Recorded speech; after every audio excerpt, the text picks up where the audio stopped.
My darling said she's going to be up here somewhere in the orchard area because she's got to collect some apples, because there's an awful lot of apples that are falling on the ground. And I know I talked about this last video or two, but you want to be able to get the apples before they get rotten. Might as well get the ducks out while I'm here. You guys all coming out? Let's go. Come on, ducks.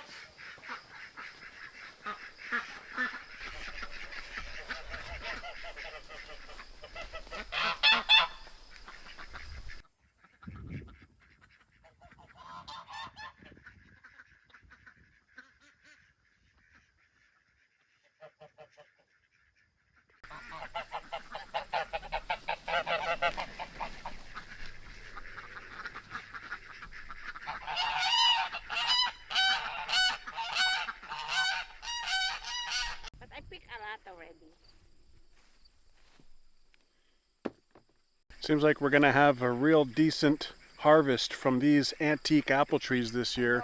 So basically we have that one there, the one that's almost touching the ground because of the weight of all the apples. Then there's this one here and this one here. They almost look like they're a golden delicious type apple, you know? They're not the kind of apple that's gonna turn red. They're gonna stay this kind of shade of greeny, maybe a bit pinkish. There are an awful lot of the apples that are not looking that great, you know, they're small or they've been eaten by insects. But I really think that's normal when you're talking about orchard fruit, you know, like you can't avoid the birds pecking at them or the beetles eating them, and you just got to take what you can get. There's two more trees over there where Olive's lying down. Those are maybe like a Macintosh type apple where they're a little bit smaller and they're basically going to be red by the picking time. Even this tree right here, it's like the weight of all the apples, you can see they're not too far from the ground, which I suppose is a good thing. I don't want the trees to be giant, so a couple years ago I gave these things a very, very hard prune, and I think it's really helped the trees because it looks amazing. Just look at the shape, right? It really looks like a beautiful apple tree.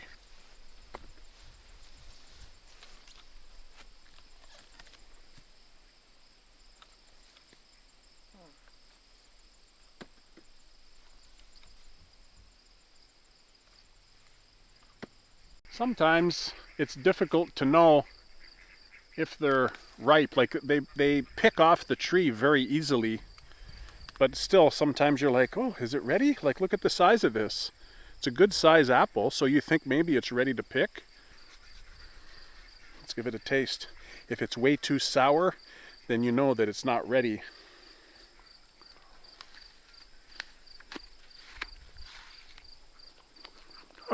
Oh, sour. Oh, God. Woo! That's how you know it's not ready. God.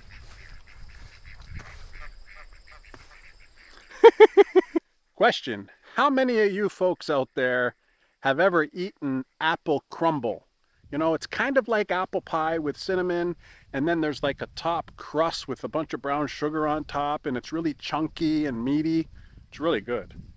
But my darling is probably going to make a bunch of those and put them in the freezer. With all these apples, we're going to have a lot of apples this year. I can feel it. It's going to be a good year. It's going to be a good year for apples. So that pruning that I did a couple years ago is really making a difference with these old trees. This right here is a Fuji apple, but it's very young and it only has a fruit or two. The olive is here also. Get here. When it gets here, come here too. My darling almost has the basket full, and then we'll take it to go see the chickens and the pigs. I just wanted to show you guys this. You see these guys? These are Asian pears. It's a Shinjuku variety, and they're getting a decent size. Look at that. I mean, Asian pears are very crispy, very juicy for those who haven't had it, and they're very good. And all the rest of the small trees that we have around the orchard here, nothing, no fruits, because they're still too young, guys. And this is just an investment that my darling and I made just for ourselves and for the farm, for the future. You know, when you plant a fruit tree, you don't get fruit right away. It takes many years. We planted this permaculture orchard starting when we first bought the farm.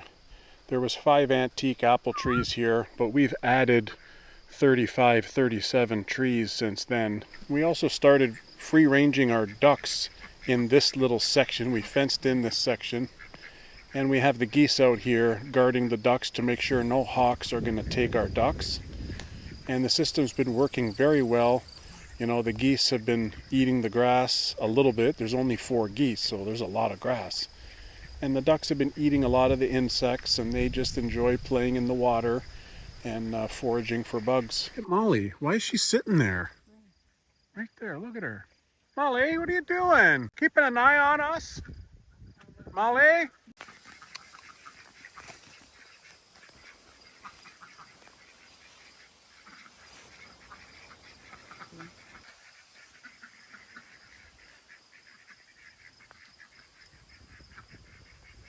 Just gonna give some of these apples that my darling just picked up, give them to the chickens. They love them. It's good sustenance for them, and it's really good for their health and longevity. Remember a video or two ago, I told you my neighbor Phil was baling up all the hay. See, it's all cut, it's all gone. This is a 10-acre field. Back there is a 20-acre field, and then over there is another 10-acre field. So 40 acres of hay. I gotta ask him though, how many bales did he get out of it?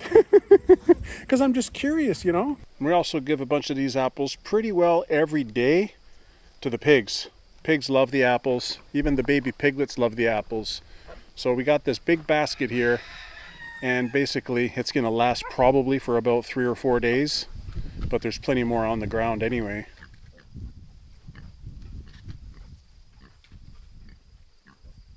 Bobby, here.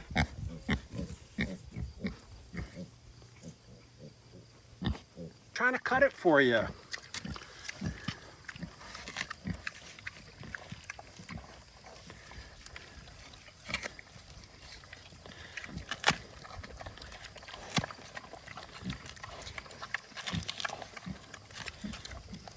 There.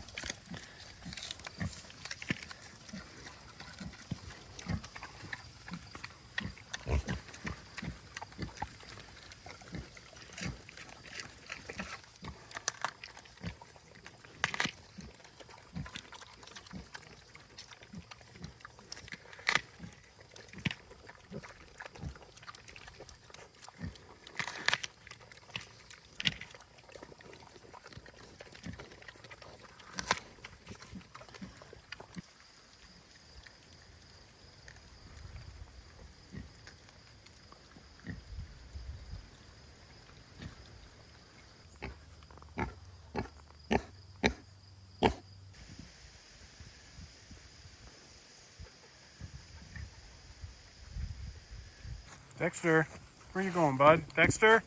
Dexter? Dexter, I'm trying to film you, buddy. Dexter! Dexter, are you going to catch some mice for me in the barn?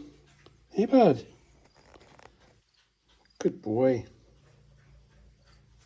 We're just spending a few minutes in the garden here. My darling has a whole slew of tomatoes to harvest because they keep continuing to be ripe. But there's still an awful lot that are unripe, so we're still gonna be harvesting a lot of tomatoes in the next couple of weeks. Cucumbers are looking good, squash is looking good, eggplant's looking good, cabbage is looking really good, all the peppers are looking amazing. But my darling, she likes to try to stay on top of the weeds. The weeds is, you know, the bane of every gardener's existence, I think. We still have a lot of space over here that we have to get to it. Just we're not going to be getting to it this year, but you can see there's one row right here, so there can still be another bed right here. Then there's another row and another row, so we can still fit 1, 2, 3, 4, 5 more beds in this area. But you can see the weeds are disgusting.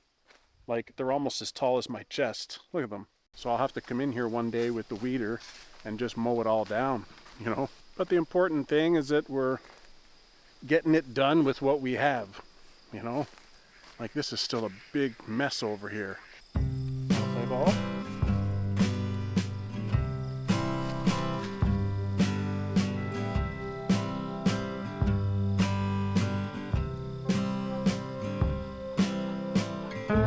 give it a few more years, and this garden is going to look even better than it does today.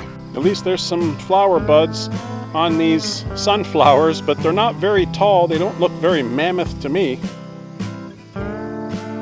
Here's one, tiny one. But I think it might just be the kind of year it is, and we got to take what we can get.